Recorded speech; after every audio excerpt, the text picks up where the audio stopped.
Hello दोस्तों, नमस्कार। Santoshi IAS में आप सभी का स्वागत है। आज यहाँ पर हम 2015 का सीसैट का जो आपका इंटरपर्सनल स्किल और आपका डिसीजन मेकिंग है, इसको करते हैं। ठीक है, इससे पहले हमने 2012, 13 और 14 का कर लिया है। नीचे डिस्क्रिप्शन बॉक्स में तीनों वीडियो का लिंक दिया गया है या प्लेलिस्ट बना है, जाके आप तीनों देख लीजिए। और यहाँ ये करेंगे क्योंकि तीनों का जो क्वेश्चन है, यहाँ लगभग वही सब क्वेश्चन है। तो चलते हैं, हर बार रिपीट होता है इसीलिए हम करवाते हैं कि आप यही सब रट लीजिए। आपका लगभग 25-26 क्वेश्चन आता है, तो 22-23 क्वेश्चन वैसे ही सही हो जाएगा इसमें, सिर्फ इंटरपर्सनल स्किल्स में। ठीक है, तो चलते हैं, देखते हैं पहला क्वेश्चन हमारा क्या कह रहा है। देखिए, हमने यहाँ पर हाइड कर दिया है आंसर। आपको पहले बताना है, इसके बाद मैं दिखाऊंगा आपको आंसर। ठीक है, अब देखिए यहाँ पर क्या लिखा गया है। Structure of relationship is related to. संबंधों की संरचना किससे संबंधित है। एक बार सोचिए किससे संबंधित होगा। थोड़ा सा देखिए, हम जूम कर देते हैं। देखिए, बताइए संबंधों की संरचना किससे। नियंत्रण से, कंट्रोलिंग से, ऑर्गेनाइजेशन से, संगठन से, प्लानिंग से या मोटिवेशन से। अब बताइए, किसी मतलब आप अगर किसी से संबंध बना, मान लीजिए आप यूपीएससी क्रैक करना चाहते हैं। ठीक है, 1 मिनट के लिए मानिए आप यूपीएससी क्रैक करना चाहते हैं। आप लोग का एम भी होगा यूपीएससी क्रैक करना। तो क्या आप क्या करेंगे, नियंत्रण करेंगे क्या यूपीएससी पर? एकदम नहीं, आपका ये तो कैंसिल हो गया। ठीक है, ऑर्गेनाइजेशन संगठन करेंगे, संगठन नहीं। प्लानिंग क्या करें, प्लानिंग करेंगे। मोटिवेशन या मोटिवेशन करेंगे, तो इसमें आपका क्या होगा, मोटिवेशन होगा। याद रखिएगा, इसमें आपका मोटिवेशन होगा। ठीक है, अब देखिए कैसे मोटिवेशन होगा। जब संबंधों की संरचना, जब तक आप किसी चीज़ के लिए मोटिवेट नहीं होंगे, तब तक उस पर रिलेशन कैसे बना। प्लानिंग तो बाद में आप करेंगे ना, कि अब कैसे इसको क्लियर करना है। पहले आप यूपीएससी के लिए मोटिवेट तो होंगे कि हमको मोटिवेट उसमें जाना ही है। नहीं तो आपका मोटिवेशन ही नहीं रहेगा तो क्या प्लानिंग करेंगे। तो सर्वप्रथम क्या होती है संरचना, उसका मोटिवेशंस होती है, प्रेरणा होती है, अभिप्रेरणा होती है। तो किसी समूह के संबंधों की संरचना किस पर बेस होती है आपकी, तो ये मोटिवेशन, अभिप्रेरणा से बेस होती है। ठीक है, अभिप्रेरणा से संबंधित होती है। तो ये आपका हो जाएगा मोटिवेशन से। ठीक है, संबंधों की संरचना संबंधित है। Structure of relationship is related to, किससे है, आप मोटिवेशन से रिलेटेड है। ठीक है, अब यहाँ पर देखते हैं, निम्नलिखित कारणों में से कौन आगे झुकने के धनात्मक व्यक्तिक संकेत द्वारा अभिव्यक्त किया जाता है। Extreme confidence, taking time to think, concentration या रिलैक्सेशन। इसका हम देखिए, पीछे पहले भी क्वेश्चन आया था, तो इसका क्वेश्चन हमने क्या बताया था कि जैसे जब मोदी जी किसी से मिलते हैं, तो क्या कोई जब उनसे मिलता है तो एकदम आगे ऐसे झुका रहता है ना, वो आपका क्या होता है, एक धनात्मक व्यक्तिक संकेत होता है। ये नहीं मोदी जी मिल रहे हैं तो आप एकदम ऐसे चिंतन समय ले रहे हैं, अभी करना है, मोदी जी आपसे बात कर रहे हैं। एक्सट्रीम कॉन्फिडेंस, एक्सट्रीम कॉन्फिडेंस भी नहीं होना चाहिए, किसी से बात करिए। अब देखिए यहाँ पर क्या हो गया, एक्सट्रीम आ गया, ये तो आपका निगेटिव आ गया। टेकिंग टाइम टू थिंक, ये भी आपका नहीं है। रिलैक्सेशन के, रिलैक्सेशन थोड़ी करेंगे आप, एकदम विश्राम थोड़ी करेंगे। कंसंट्रेशन, एकाग्रता, ही एक आपका पॉजिटिव लिख रहा है। देखिए इस टाइप के सवाल वहाँ पर थोड़ा सा आप पॉजिटिव निगेटिव अगर देख लेंगे तो आपका हो जाएगा। धनात्मक व्यक्तिक संकेत द्वारा एकाग्रता को व्यक्त किया जाता है, या श्रोता द्वारा वक्ता की बात में रुचि और उसकी एकाग्रता को प्रदर्शित करता है। कभी भी देखिए, जब चाहे कोई भी बड़ा नेता हो, मोदी जी की बात नहीं करें, कोई भी, राहुल जी होंगे चाहे जो होंगे, जब वो किसी से बात करते हैं तो जो सामने वाला होता है वो बहुत एकाग्र मन से सुनता है। अपना दोनों हाथ हाथ में ले लेता है, इसके बाद सुनता रहता है। कोई भी, कोई अधिकारी भी होता है छोटा, तो वो भी सुनता रहता है। तो वही होता है रुचि, क्योंकि रुचि भी लेना चाहिए, नहीं तो उनको पता चलेगा कि ये रुचि नहीं ले रहा है। तो यही होता है झुकने के धनात्मक व्यक्तिक संकेत। यहाँ पर जितना हम टाइम लेंगे क्वेश्चन में, उतना ही आपको याद होगा वहाँ तक। अभी हम यहाँ सी करके जल्दी से चले जाते हैं तो आपका थोड़ा सा वहाँ भूल जाएंगे फिर। ठीक है, इसका आंसर सी होगा। अब देखिए इस क्वेश्चन को भी आप खुद ही करिए, ये वाला। ठीक है, मैं देखिए आंसर को छुपा दिया हूँ, आप इसको खुद ही करिए। नृत्य अत्यंत परिष्कृत और कलात्मक स्वरूप है। Dance is a very refined and artistic form. क्या होता है, अशाब्दिक संप्रेषण होता है कि शाब्दिक संप्रेषण होता है, शाब्दिक अशाब्दिक दोनों संप्रेषण होता है क्या, या भाषा का। तो डांस क्या होता है ये बताइए। अब जैसे आप क्या सुन देखें, भरतनाट्यम देखे हैं, भरतनाट्यम या मोहिनी अट्टम, ठीक है। मोहिनी अट्टम, भरतनाट्यम कहाँ होता है, तमिलनाडु में होता है, मोहिनी अट्टम केरला में होता है, ये भी जानिए। उसमें क्या होता है, अपने हाव भाव से, जब कभी नेट पे सर्च करिए भरतनाट्यम तो वो अपने हाव भाव से व्यक्त करते हैं, ठीक है। तो वो नॉन वर्बल कम्युनिकेशन में आ जाएगा। कम्युनिकेशन दो प्रकार के होते हैं, एक वर्बल होता है, एक नॉन वर्बल होता है।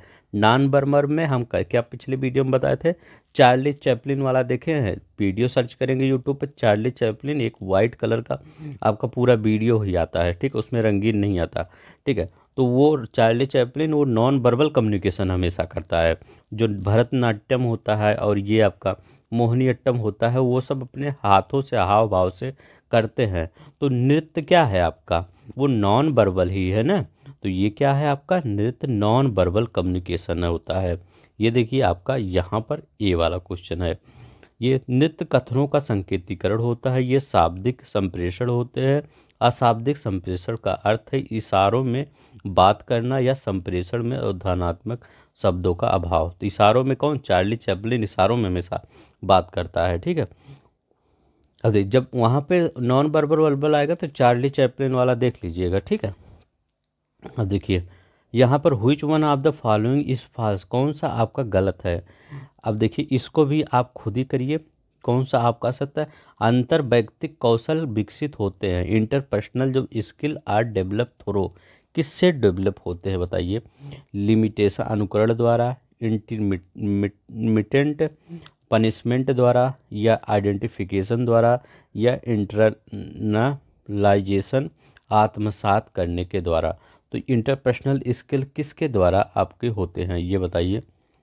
अब देखिए इसमें क्या करेंगे आप, ये असत्य, असत्य पूछ रहा है ना, असत्य। इसमें एक बताइए कौन सा आपका निगेटिव कुछ जा रहा है। इस क्वेश्चन को देखिए और देखिए, मान लीजिए आप पेपर में बैठे हैं, कुछ निगेटिव इसमें है, कौन सा अनुकरण होगा। आप जब कुछ कोई चीज़ सीखते हैं, मम्मी पापा सीखते हैं तो अनुकरण ही तो करते हैं, छोटा बच्चा अनुकरण ही करता है। तदान्वितीकरण मतलब, तदान्वितीकरण क्या होता है, आइडेंटिफिकेशन, उसको आइडेंटिफाई भी करते हैं। अब इंटरलाइजेशन, ये भी आत्मसात भी करते हैं, किसी चीज़ को ग्रहण करते हैं पूरी आत्मा में अपने। तो क्या होता, दंड थोड़ी होता है, क्या कभी बच्चे को दंड दिया जाता है। ये याद रखिए, इंटरपर्सनल कम्युनिकेशन ये बच्चों वाला ही वो है सब्जेक्ट, जान लीजिए। तो ये इंटरपर्सनल कभी दंड उंड ये सब दंड, सी सेट आप सीटेट देते होंगे पेपर ना, वहाँ पर निगेटिव और पॉजिटिव जो वर्ड होते हैं, आधे क्वेश्चन सीटेट में वैसे ही हो जाते हैं। कैसे, वो निगेटिव पॉजिटिव करके। तो ये देखिए दंड आ गया तो ये भी काट दीजिए। अब इसका आंसर दिखाते हैं हम, यही आपका होगा बी वाला। चलते हैं यहाँ देखते हैं, शाब्दिक संचार, अशाब्दिक संचार, श्रवण, प्रश्नात्मक, शिष्टाचार, समस्या, सामाजिक जागरूकता, जिम्मेदारी, अंतर्व्यक्तिक कौशल है जो अनुकरण और तादात्म्यकरण द्वारा आत्मसात करने के द्वारा ही सीखे जा सकते हैं, ठीक है। तो वही बोल रहा है कि कैसे सीखे थे। अब यहाँ पर देखिए क्या हो, which one of the following is a receiver's weakness type of barrier to communication. निम्नलिखित में से कौन संप्रेषण में ग्रहीता की कमजोर प्रकार की रुकावट है। हम एक बार पिछले भी बता चुके हैं, ये 2 बार क्वेश्चन आ चुका है। क्या, अगर आपका आपके अंदर दिमाग में मान लीजिए कुछ कोई दूसरा चीज़ चल रहा है, ठीक है, मेरे मतलब मैं जो बता रहा हूँ आपको लग रहा होगा कि ये सही नहीं बता रहे हैं, ये गलत बता रहे हैं। तो वो क्या, आपके अंदर पूरे पूर्वाग्रह चल रहा है, ठीक है। पूर्वाग्रह मतलब प्रेजुडिस चल रहा है कि आप पहले से ही मान के बैठे हैं कि ये सही नहीं है कोई चीज़, ठीक है, ये सही नहीं है। जैसे आजकल क्या होता है, मतलब कई लोग नेता वो स्पीच देते हैं तो पहले से ही सब कुछ लोग मान लेते हैं कि ये नेता स्पीच गलत देंगे। तो क्या उनकी स्पीच को आप मन से मानेंगे, कितना भी वो सही स्पीच दे दें लेकिन गलत। तो ये प्रेजुडिस, गृहीता की कमजोरी कौन सी प्रकार की गृहीता क्या होता है, जो ग्रहण करता है वही गृहीता होता है। जैसे मैं बोल रहा हूँ तो आप ग्रहण कर रहे हैं ना, तो वही आपके आप पास अगर कोई पूर्वग्रह हो जाएगा, पूर्वग्रह मतलब क्या, पहले से आपको बना लिए हम मन कि ये वाला सिस्टम मतलब ये वाला वो शब्द सही नहीं है, और मैं उस शब्द को कितना भी अच्छा समझा दूँ लेकिन आप उसको गलत ही मानेंगे। तो यही होता है, ठीक है। तो ये क्या होता है, डी वाला आपका सही हो जाएगा। तो यहाँ आपका ये यही है। ठीक है, संप्रेषण की बाधाओं में गृहीता की कमजोरी, जबकि समय की बाधाएं अस्पष्टता, समय की बाधाएं अस्पष्टता और शब्द भंडार प्रेषक की। ठीक है, समय की बाधा ये जो आपका और अस्पष्टता और शब्द भंडार ये हमारी कमजोरी है। आपकी कमजोरी क्या है, ये दोनों याद रखिएगा। एक वक्ता होता, वक्ता मतलब मैं बोल रहा हूँ, एक सुनने वाला होता, गृहीता आप हैं। तो आपकी कमजोरी ये पूर्वाग्रह है और अस्पष्टता मेरी कमजोरी है। मैं आपको अस्पष्ट तरीके से नहीं समझा पा रहा हूँ, शब्द जाल में इतना ज़्यादा बोल रहा हूँ और समय मैं ज़्यादा समय ले रहा हूँ, तो ये मेरी कमजोरी है। तो सबकी कमजोरी देख लीजिएगा, नहीं तो यहाँ गृहीता आ जाए और कुछ दूसरा आ जाए, वक्ता आ जाए, तो आप गृह ये पूर्वाग्रह लगा दें। तो ये भी देखना है कि हम वहाँ पूर्वाग्रह कब लगाएंगे, जब गृहीता रहेगा तभी पूर्वाग्रह लगाएंगे। ठीक है, और वो क्वेश्चन पलट सकता है, यहाँ पर वक्ता लिख सकता है, तो वक्ता में आप गृह पूर्वाग्रह नहीं लगाएंगे। ठीक है, निम्नलिखित में से कौन संकेत असौहार्दपूर्ण समझा जाता है, मतलब which one of the gesture is interpreted as a unfriendly, बताइए कौन सा ये अनफ्रेंडली समझा जाता है। किसी के हाथ को अपने हाथ में लेना अनफ्रेंडली कह रहा है। ठीक है, अनफ्रेंडली इंग्लिश में पढ़िए, देखिए ये समझ में आएगा। अनफ्रेंडली, घूरना, दृष्टि संपर्क, मुस्कुराना। तो बताइए इसमें आपको क्या लग रहा है, कौन सा एक निगेटिव है, आप वैसे ही बता देंगे कौन सा निगेटिव है। कुछ कुछ आज चारों में आपको कौन सा निगेटिव लग रहा है, यही तो आपका निगेटिव लग रहा है कि नहीं, ये कि निगेटिव। यहाँ आंसर बताए थे, हाँ डी वाला। अब देखिए यहाँ घूरना असाधुपूर्ण क्रिया, घूरने का नकारात्मक अर्थ निकलता है, जबकि किसी के साथ हाथ में हाथ लेना मतलब विश्वास जीतना, दृष्टि संपर्क मतलब किसी से आंख मिलाना, मतलब वो भी अच्छा है। ठीक है, मुस्कुराना, प्रसन्ना, तो ये सब क्या है आपका वही है। तो ये देखिए आंसर बी आपका। ठीक है, तो आपका कौन सा होगा, घूरना। ये देखिए कितना सिंपल क्वेश्चन हो गया। ठीक है, आप निगेटिव पॉजिटिव सिर्फ देखिए बस। अब इसमें भी निगेटिव पॉजिटिव देखिए, कौन अंतर वैयक्तिक संबंधों के निर्माण में समस्या उत्पन्न कर सकता है, कौन एक निगेटिव है ये बताइए। संवेदनिक परिवर्तन नेगेटिव है कि असर्टिव अग्राहिता निगेटिव, तदानुभूति इम्पैथी निगेटिव है, या शर्मीलापन, कौन निगेटिव है बताइए। इसमें तो एक ही निगेटिव है, शर्मीलापन। ठीक है, तो ये अंतर्वैयक्तिक संबंधों में क्या, आप मैं कुछ आपको आपसे मान लीजिए बात कर रहा हूँ, आप शर्माए जा रहे हैं, तो क्या होगा, हमारा संबंध अच्छा होगा कि नहीं, बेकार होगा। क्योंकि आप कुछ भी करिए, आप कुछ भी उसको फ्रेंकली तरीके से आप हमसे पूछिए और हम भी आप सबको फ्रेंकली तरीके से बताएं, तो वही होता है। ठीक है, तो ये शर्मीलापन आपका यहाँ पर निगेटिव है, एक ही दिख रहा है निगेटिव, तो ऐसे लगा दीजिए। देखिए यहाँ पर निगेटिव है। अब निगेटिव पॉजिटिव अगर आप देख लिए तो आपका सही हो जाएगा। अब देखिए संप्रेषण के प्रथम, ये तो कितनी बार हम बता चुके हैं, क्या होता है, पहले ई एन कोडिंग आता है, ई एन कोडिंग आता है, इसके बाद आपका मैसेज आता है, मैसेज। ठीक है, पहले ई एन कोडिंग करेंगे, फिर मैसेज आ जाता है, फिर डिकोडिंग आ जाता है, मैसेज को फिर डिकोड करेंगे, फिर रिसीव करेंगे, रिसीवर। कई स्टेप होते हैं, जैसे कभी हम ये भी काट देता है, मैसेज हो जाता, ये इनकोडिंग फिर डिकोडिंग फिर रिसीवर फीडबैक, ऐसे कभी आता है। तो सबसे पहला क्या होता है, संप्रेषण के चरण में सबसे पहला ई एन कोडिंग होता है। ठीक है, ई एन कोडिंग कूट संकेतक। ठीक है, ये दूसरा होता है, ये तीसरा होता है, ये चौथा होता है। तो पहले ये होता है, दूसरा ये होता है, प्रथम चरण पूछ रहा है, तीसरा क्या होता है, ये होता है, चौथा, यही सब याद कर लीजिए बस। ई एन कोडिंग, फिर मैसेज, फिर डिकोडिंग, फिर रिसीविंग।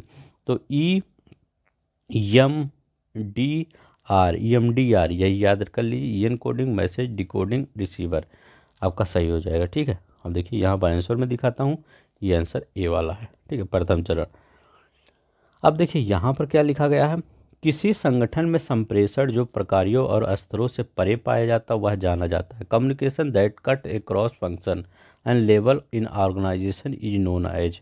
ये बताइए क्या बोला, ये क्वेश्चन हम पिछली बार भी करा चुके हैं कि आप जैसे कोई अधिकारी है, मान लीजिए यहाँ एक अधिकारी बैठा है और एक अधिकारी यहाँ बैठा है, ये दो ऑफिस है एक, और यहाँ पर इसके नीचे सब लोग हैं, और ये और इसके नीचे यहाँ पर एक प्यून है, ये यहाँ एक प्यून है और एक प्यून यहाँ है। अब क्या करेंगे, ये क्या कर रहे हैं हम, एक क्रॉस।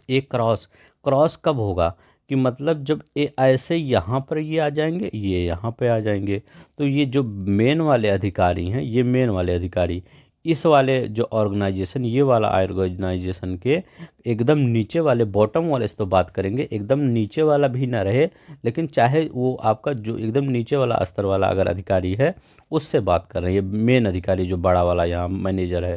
तो ये जब ये आपका कहाँ बात कर रहा है, ये एकदम लो मतलब जो एकदम नीचे वाले हैं उनसे बात कर रहे हैं। तो ये क्या होता है, ये इनका संप्रेषण कट जा रहा है नीचे से, ऐसे इनको बात करना चाहिए ना, लेकिन ये ऐसे जाके ऐसे पूरा, ठीक है। तो इनको या ये इनसे बात करना चाहिए। फिर ये आपका जैसे दो ऑर्गेनाइजेशन है, मान लीजिए दो कंपनी है, ठीक है, तो ये कंपनी जाएंगे इस मैनेजर से बात करेंगे जो इनके मतलब सहपाठी रहेंगे, तो इस कंपनी के वाले मैनेजर से ये बात करेंगे, ये दूसरी कंपनी जो दूसरी कंपनी है, तो ये अपना नीचे पूरा पहुंचा देंगे तो फिर इनके पास आएगा।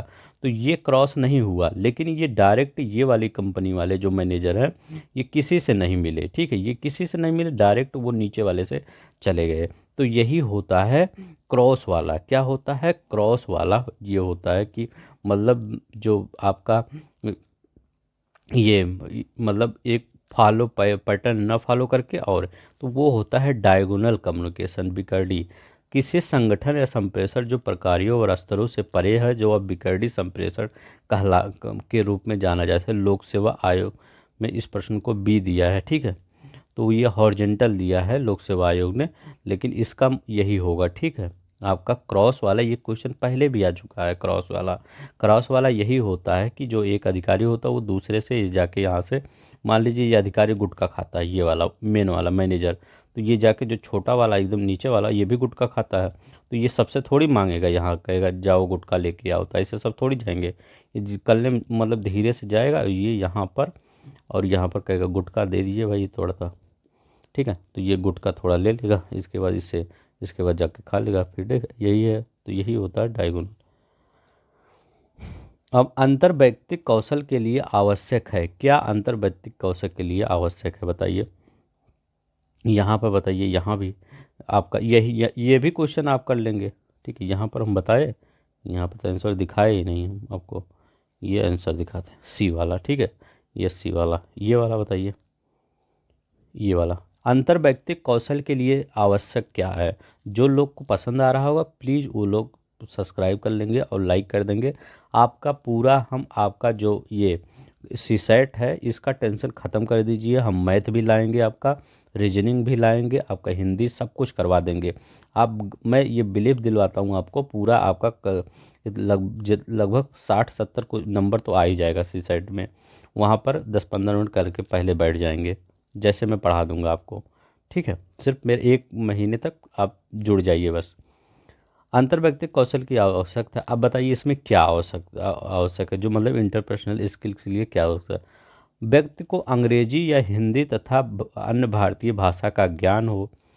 किसी को अगर ये मतलब ये कह रहे हैं कम्युनिकेशन के लिए क्या आवश्यक है, ये करें one has good knowledge of English and Hindi language, करें व्यक्ति को अंग्रेजी या हिंदी का अच्छा ज्ञान होना चाहिए। दूसरा करें व्यक्ति को किसी भाषा का ज्ञान हो, करें किसी व्यक्ति की भाषा प्रभावशाली ढंग से संप्रेषण कर सके। अब हम मान लीजिए हमको बहुत अच्छी इंग्लिश आती है, बहुत अच्छी फ्रेंच आती है, बहुत अच्छी अमेरिकन आती है, ठीक है, तो क्या करेंगे आप, उसका क्या मतलब है, अगर आप उसको सही ढंग से समझ नहीं पा रहे हैं तो मेरे लैंग्वेज का आपका क्या मतलब है, कोई मतलब नहीं है। अगर मैं प्रभावशाली ढंग से आपको समझा पा रहा हूँ तो वही मेरे लैंग्वेज का असली मकसद मतलब है। तो यही कह रहा है वन कैन इफेक्टिव कम्युनिकेशन, देखिए ये इतना पॉजिटिव वर्ड है, वैसे ही आपको पता चल जा रहा है इन एनी लैंग्वेज, ठीक है। अब देखिए ये गुड नॉलेज, किसी भाषा का ज्ञान अच्छा हो, वो आपका सामने वाला क्या करेगा, आप बहुत बड़े विद्वान हो, उसको आप समझे नहीं पा रहे हैं, आपकी भाषा ही नहीं समझ पा रहे हैं, तो उसका क्या फ़ायदा, ये तो गलत ही हो जाएगा। हिंदी अंग्रेजी का पता चला वो हिंदी अंग्रेजी जान ही नहीं रहा, वो फ्रेंच जान रहा है, वो तेलुगु जान रहा है, तो आपको हिंदी अंग्रेजी क्या करेंगे। व्यक्ति को अंग्रेजी तथा हिंदी में अन्य भाषाओं का ज्ञान, भाषाओं सा नहीं मतलब यही है, कोई भी भाषा हो प्रभावशाली आप संप्रेषण कर सके, इफेक्टिव कम्युनिकेशन कर सके। ये देखिए डी वाला सही है। ये 11 नंबर क्वेश्चन देखिए, अच्छा क्वेश्चन है। Which of the following is not a relevant factor of interpersonal skills. कौन सा एक रिलेवेंट फैक्टर नहीं है, ठीक है। तो बताइए, पॉजिटिव एटीट्यूड, सकारात्मक अभिव्यक्ति, और doubting into intention of colleagues, मतलब आप अपने सहयोगियों पर संदेह करते हैं, ठीक है। तो ये निगेटिव लग रहा है ना, तो जो निगेटिव हो उसको छाड़ दीजिए। मतलब प्रिपेयर्डनेस टू लिसन, मतलब आप पहले से सुनने में तत्परता दिखाएं। एबिलिटी टू मैनेज इमोशन, संवेगों को प्रबंधन की योग्यता। अब जैसे मोदी जी कहीं भाषण दे रहे हैं और बार बार रोने लगे तो कोई अच्छी बात होगी थोड़ी। बार बार जब आपका नेता ही बार बार रोएगा तो मतलब देश का क्या होगा। तो ये तो आपका प्रबंधन की योग्यता, ये तो सही कर रहे हैं कि योग्यता होना चाहिए इमोशनल को मैनेज करने के लिए, इमोशनल को। और ये सुनने की तत्परता भी होनी चाहिए। कोई आपका स्पीच दे रहा है, चाहे योगी जी, चाहे राहुल जी, चाहे मोदी जी, कोई भी दे रहा होगा, तो आपको सुनने में तत्परता होना चाहिए ना, हमारे देश के लीडर कह क्या रहे हैं। तो ये भी हो गया आपका। ये डाउटिंग, आप डाउटिंग नहीं होना चाहिए। डाउटिंग, ये संदेह, आप सहयोगियों पर संदेह करेंगे तो आप संबंध कैसे बनाएंगे। मान लीजिए आपके दोस्त हैं, आप सब बहुत अच्छे दोस्त हैं, लेकिन आप हमेशा शक करते हैं, तो वो इंटरपर्सनल में होगा, तो ये तो आपका निगेटिव हो जाएगा। तो ठीक है, तो ये अभी आपका सही हो जाएगी। अभी निगेटिव जो है वो काट दीजिए। अब देखिए यहाँ पर कौन सा बी वाला है, ठीक है। ये नकारात्मक गुण है, ठीक है। नकारात्मक और पॉजिटिव अगर समझ गए तो आधा क्वेश्चन आपका हो जाएगा। अब देखिए यहाँ पर अब देखिए, ये क्वेश्चन तो पिछली बार आ चुका है, 14 में ही 14 या 13 में आया था, ठीक है। वो जाके वो सब भी देख लीजिए, ऐसे ही समझाया हूँ वो सबको भी। लोग और उनकी समस्याएं विलक्षण होती हैं। आप आपके पार्टनर की समस्या एक थोड़ी होगी। आपके पार्टनर का आज मेरी ये प्रॉब्लम है, आप कहेंगे आज यार मेरी ये प्रॉब्लम है, तो सबकी अलग अलग होती है। तो ये तो सही ही है। सक्रिय श्रवण उसी व्यक्ति को जिसे सुना जा रहा है और कुछ संप्रेषित कर रहे हैं। Active listening convey something to person who is a listen. तो इसमें बताइए कौन सही है। देखिए अभी हम इसमें भी आपका वो मतलब हिडन कर दिया है, तो इसमें बताना है आपको कौन है। तो आपका कौन सा सही है, ए और आर तो दोनों, क्योंकि आर एक मतलब, किंतु आर ए की सही व्याख्या नहीं करता है। तो ये तो दोनों है। सक्रिय श्रवण उस व्यक्ति को है जिसे सुना जा रहा हो, कुछ संप्रेषित करता है, ठीक है। एक्टिव लिसनिंग क्या होता है, एक्टिव लिसनिंग वो होता है जो अच्छा मतलब ये एक्टिव लिसनिंग मतलब आपको क्या, जैसे हमको सुन रहे हैं आप, तो वो आपका क्या है, एक्टिव लिसनिंग हो गया। आप एक्टिव तरीके से भी सुन रहे हैं ना, तो वही आप एक्टिव तरीके से हो गया। अब देखिए यहाँ देखिए, लोग और उनकी समस्याएं विलक्षण होती हैं, क्योंकि वाल्टेयर के अनुसार प्रत्येक व्यक्ति का व्यक्तित्व अद्वितीय होता है। सबका व्यक्तित्व अद्वितीय होता है। सक्रिय श्रवण उस व्यक्ति को जिसे सुना जा रहा हो, ठीक है। तो जिसे सुना जा रहा है यह संप्रेषित करता है कि श्रोता उसकी बातों में रुचि ले रहा है, ठीक है। तो मेरी बातों में क्या सक्रिय श्रवण है, तो मेरी बातों में आप रुचि ले रहे हैं तभी सक्रिय प्रकार से सुन रहे हैं। नहीं तो अगर मेरी बातों में रुचि नहीं लेंगे तो आप, मैं इधर बोल रहा हूँ उधर आप कहीं और ध्यान लगाए हैं। प्रश्न आर, ये दोनों सही है अवश्य, लेकिन व्याख्या नहीं करता, मतलब ये दोनों अलग अलग चीज़ें हैं, ठीक है। ये दोनों अलग अलग चीज़ें हैं कि मतलब ऐसे थोड़ी होता कि सक्रिय श्रवण और उनकी विशेषता है, लोग और उनकी समस्याएं विलक्षण होती, ये तो पूरा अलग अलग है, कोई इसका वही नहीं है एक दूसरे से, ठीक है। तो आपका कौन सा यहाँ पे होगा, देखते हैं। ए वाला सही होगा। अब देखिए ये क्या है, कह रहे हैं क्या विलासितापूर्ण होटलों को भारत में प्रतिबंधित कर देना चाहिए। का ये दूसरा तर्क दे, जैसे मैं आपसे पूछूं कि क्या विलासितापूर्ण होटलों को भारत में प्रतिबंधित कर देना चाहिए, तो आप में से कुछ लोग आंसर देंगे हाँ ये कर देना चाहिए सर, क्योंकि ये वह स्थान है जहाँ से अंतर्राष्ट्रीय आपराधिक कार्य करते हैं। क्या ताज होटल में, मान लीजिए विलासितापूर्ण ताज होटल है, क्या आपको वहाँ जाना मनाही है क्या, कि वहाँ इंडियन नहीं जा सकते क्या। वहाँ तो इंडियन भी जा सकते हैं, वहाँ पाकिस्तानी भी जा सकते हैं, वहाँ बांग्लादेशी भी, सब लोग जा सकते हैं। तो वहाँ पर ऐसे थोड़ी है कि वहाँ अंतर्राष्ट्रीय कार्यत होते हैं, अंतर्राष्ट्रीय अपराधी, वहाँ तो इंडियन भी अपराधी हो सकते हैं ना। तो ये तो एकदम गलत ही है आपका। नहीं अमीर विदेशी पर्यटकों को ठहरने के, अब देखिए कुछ लोग तो ये ऑप्शन दिए, हम कहें नहीं आपका गलत है, और कुछ लोग इसी में दिए नहीं सर ये बताइए अमीर विदेशी पर्यटकों को ठहरने का कोई स्थान नहीं रह जाएगा। सही बात है, अगर ताज होटल को हम मान लीजिए किसी तरह बंद करवा देते हैं तो विदेशी कहाँ ठहरेंगे, तो याद रखिएगा वो आपका गलत हो जाएगा। तो कौन है, only argument second is strong. ठीक है, तो ओनली आर्गूमेंट, अब ये मत कहिएगा तो अगर ताज होटल नहीं तो मौर्य होटल में ठहरा देंगे, मतलब उसमें सभी होटल की बात आ जा रही है। ठीक है, कि ये नहीं कि हम सिर्फ ताजी होटल की बात कर रहे हैं कि आप मौर्य होटल में ठहरा दीजिए। तो वो विदेशी पर्यटक आते हैं तो ये जो बड़े बड़े विलासितापूर्ण होटल रहते हैं वहीं तो डालते हैं। तो ये क्या हुआ, सी वाला। ठीक है, दो वाला सही है और पहला वाला गलत है। विलासितापूर्ण होटल अवैध क्रियाकलापों के स्थल होते हैं, यह भी नहीं कहा जा सकता कि अंतर्राष्ट्रीय अपराध रुक जाएगा। अमीर विदेशी पर्यटकों को रहने की असुविधा जरूर होगी जब ऐसे होटल बंद हो जाएंगे, अतः केवल दूसरा तर्क सत्य है। ठीक है, जैसे मैं बताया वही कह रहा है। अब देखिए यहाँ पर 14 कुछ मंत्री अध्यापक हैं। अब इसको थोड़ा सा बनाते हैं, देखिए कह रहे हैं कुछ मंत्री अध्यापक हैं, तो ये आपका ये बना दीजिए एक ये आपका क्या हो जाएंगे, ये आपके मंत्री। ठीक है, अब अध्यापक कौन होंगे, अध्यापक ये कर दीजिए, ये आपके ये अध्यापक कुछ कह रहे हैं ना, तो आधे कुछ तो है ही है, ये कुछ मंत्री मान लीजिए 15-20 मंत्री यहीं पड़े थे और ये अध्यापक भी हैं। मान लीजिए आपके नेताजी जो आपके विधायक हैं जहां आप रहते होंगे वो अध्यापक भी हैं, तो ये क्या हो गए, अध्यापक। ये टीचर में लिख देता हूँ इसे। ठीक है, टीचर। ठीक है, तो ये टीचर हो गए आपके। अब ये कह रहे हैं कुछ मंत्री अध्यापक हैं, तो कुछ मंत्री अध्यापक तो पहला वाला तो हो गया। अब यहाँ सभी अध्यापक विद्वान हैं।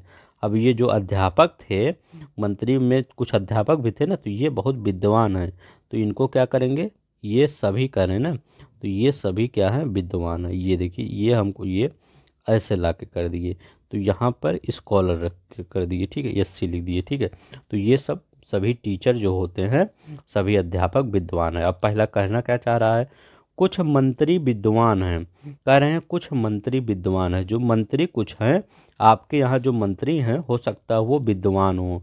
तो क्या विद्वान हो सकते हैं, हाँ, क्योंकि जब सब टीचर ही विद्वान हैं, ये देखिए टीचर वाला गोला कहाँ जा रहा है, ये यहाँ जा रहा है, और ये स्कॉलर वाला तो पूरा टीचर में ही ढक ढक लिया है। तो जब ये मान लीजिए ये जितना पूरा स्कॉलर है ये पूरे टीचर ही विद्वान हैं, तो इसमें तो कुछ तो मंत्री हो ही जाएंगे विद्वान। तो यही तो करें कुछ मंत्री विद्वान है, तो हाँ सही है, जब आपके टीचर विद्वान है तो कुछ मंत्री भी विद्वान होंगे। तो ये सभी सभी विद्वान अध्यापक हैं, करें सभी विद्वान अध्यापक है, ये गलत है। अगर सभी टीचर विद्वान है तो ये सही हो जा सकता है, क्योंकि सभी विद्वान अध्यापक, मान लीजिए एक विद्वान यहाँ खड़ा है तो ये ऊपर यहाँ भाग जाएगा, ये टीचर नहीं बन पाएगा। लेकिन अगर ये टीचर है यहाँ से, तो टीचर यहाँ से भागने के लिए, यहाँ जाने के लिए इसको क्रॉस करना ही पड़ेगा विद्वान वाली रेखा, ये वाली। तो ये जब विद्वान वाली रेखा जाएगा तो ये भी तो टीचर विद्वान बन जाएगा। तो यही गलत लिखा गया है यहाँ पर, कुछ सभी विद्वान अध्यापक है, तो जो सभी विद्वान अध्यापक नहीं है ये यहाँ पर चला जाएगा तो ये तो अध्यापक नहीं बन पाएगा। ठीक है, ऐसे याद कर लीजिए अगर नया याद हो। ठीक ठीक, तो ये क्या रहा है, ये गलत है। अगर ये उल्टा दिया होता तब सही होता, तो ये वाला आपका गलत है, ये केवल एक सही है। ये देखते हैं आंसर क्या होता है, ए वाला। ठीक है, ए वाला में क्या कह रहा है, केवल निष्कर्ष ए निकलता है, तो यही सही है। अब देखिए वैसे ही बनाया जैसे हमने बनाया है। ठीक है, तो ये वाला सही है। चलते हैं नेक्स्ट, ये उसका क्वेश्चन था। ठीक है, आपके रीजनिंग का, यह द्वीप एक उपनिवेश है किंतु यह डैश डैश और अपने मूल देश से कोई आदेश नहीं प्राप्त करता है। तो ये ऐसा किसको मान सकते हैं, ताइवान को मान सकते हैं। ठीक है, जैसे ताइवान पहले किसका पार्ट था, पहले चाइना का ही था, लेकिन अब ताइवान क्या करता है, उसका खुद ऑटोनोम, हमेशा हर फैसला खुद लेता है, तो वो क्या कहलाता है, ऑटोनोमस ही कहलाएगा ना, तो वो ऑटोनोमस कहलाएगा।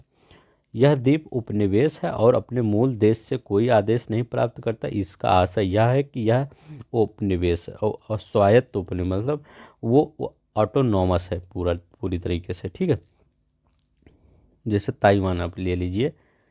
दो मित्रों में एक अध्ययनशील है और दूसरा मंचीय कलाकार भी। ठीक है, दो मित्रों में एक अध्ययनशील है और दूसरा क्या है, वो मंचीय कलाकार भी है।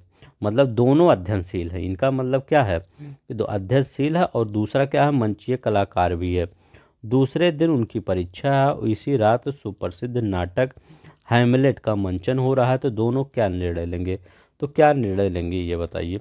मान लीजिए आप इनके माता पिता हैं, तो आप क्या करेंगे, ये दोनों बच्चों के, तो क्या करेंगे आप। दूसरे ही दिन पर उनकी परीक्षा है, तो दोनों नाटक से दूर रहेंगे और परीक्षा की तैयारी कर लेंगे। दोनों मित्रों में एक अध्ययनशील है और दूसरा अध्ययनशील होने के साथ मंचीय कलाकार भी है। ठीक है, तो एक अध्ययनशील है, दूसरा अध्ययनशील होने के साथ साथ उसकी और भी क्वालिटी है, कलाकार भी है। फिर भी परीक्षा को प्राथमिकता देते हुए उसकी तैयारी करना उचित विकल्प होगा। ठीक है, अब थोड़ा सा तैयारी कर ले, इसके बाद नाच गाना तो आगे होता ही रहेगा। ठीक है, तो ये देखिए, अब देखिए यहाँ कौन सा कारक जो प्रभावी समस्या समाधान में बाधक है, जिसका बताए थे, ये डी वाला देखिए ना, डी वाला। ठीक है, इसका बताए थे, हाँ इसका ये वाला बताए थे, इसका ऑटोनॉमस, ये सी वाला। ठीक है, ये देखिए सी वाला, नहीं तो इसका बताए ना हो। ठीक है, अब इसका बताइए, प्रभावी समस्या समाधान में बाधक है कौन सा बताइए।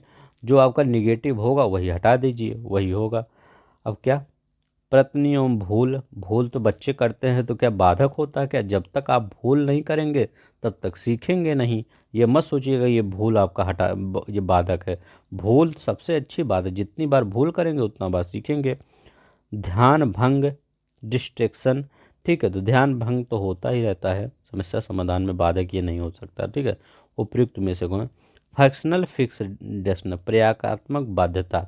ठीक है, प्रयागात्मक बाधा समस्या समाधान में बाधक है। ठीक है, जो ये आपका फिक्सडनेस है, ये वही हम आपका कह रहे हैं कि आप पहले से कुछ चीज़ फिक्स कर चुके हैं, यही आपका बाधक है। प्रभावी समस्या interferes with effective problem solving. पहले से मैं आपको बता रहा हूँ ये वाला क्वेश्चन ऐसे होगा, लेकिन आप पहले से फिक्स अपने दिमाग पे किए हैं, नहीं तो इसका आंसर 0 ही आना चाहिए। मैं कह रहा हूँ 0 नहीं, इसका आंसर 1 आना चाहिए। आप पहले फिक्स करके बैठे हैं कि ये वाला, तो ये क्या है, समस्या समाधान में बाधक होगा कि नहीं। आप कोई मैथ का सॉल्व क्वेश्चन कर रहे हैं और पहले से फिक्स कर रहे हैं इसका 0 है, 0 नहीं है, लेकिन आपके दिमाग में चल रहा है 0 ये। मैं कह रहा हूँ इसका आंसर 1 आएगा, लेकिन आपको नहीं, आप कह रहे हैं नहीं 0 ही आएगा, आप 0 लगा के आ रहे हैं वहाँ पे, गलत हो। फिक्सडनेस, फंक्शनल फिक्सडनेस, परात्मक बद्धता। ठीक है, यही आपका समस्या समाधान में बाधक है। ठीक है, अगर देखिए आप बस इतना ही करते हैं, लॉजिकल नहीं हम 2-4 दिन में इसको ख़त्म कर देंगे पूरा 2023 तक, और इसके बाद हम आपका रीजनिंग और मैथ ये सब दोनों स्टार्ट कर देंगे। ठीक है, तो जो लोग आपका नए होंगे प्लीज़ सब्सक्राइब कर लेंगे, और जो पुराना वीडियो है प्लेलिस्ट बना है यूपी पीसीएस सीसाइट, जाइए वहाँ पर वीडियो देख लीजिए, सब कुछ जितने वीडियो पड़े हैं। ठीक है, तो आपको बहुत बेनिफिट होगा। तो चलिए, धन्यवाद, नमस्कार, जय हिंद, जय भारत।